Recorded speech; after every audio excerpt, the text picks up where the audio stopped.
Are your email links blending in too much or not matching your brand style? Today, I'm going to show you exactly how to change the color of links in a marketing email in Hubspot, step by step. Whether you're tweaking a campaign draft or updating a previously sent email, this quick guide will help you make your emails look more professional and on brand. Let's get started. Log in to Hubspot. First, log in to your Hubspot account by heading over to the Hubspot homepage and clicking the Login button.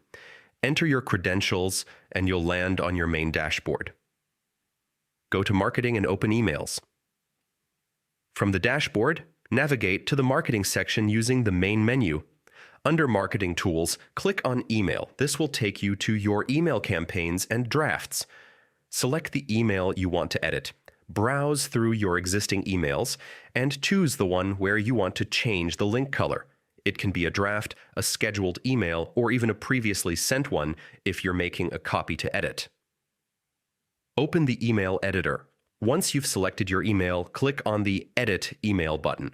This opens up the email editor where you can customize your content. Highlight the link text.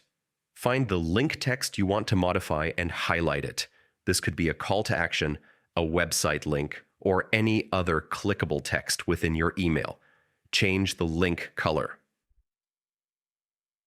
As soon as you highlight the text, a small toolbar will appear.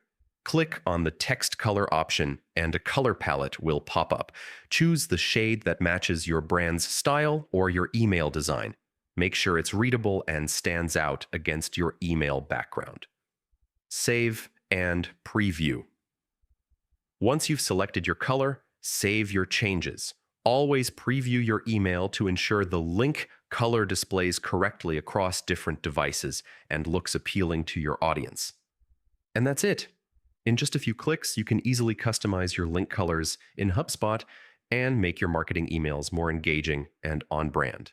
If you found this tutorial helpful, give it a thumbs up, subscribe for more HubSpot tips, and drop your questions in the comments below. Thanks for watching, and see you in the next guide.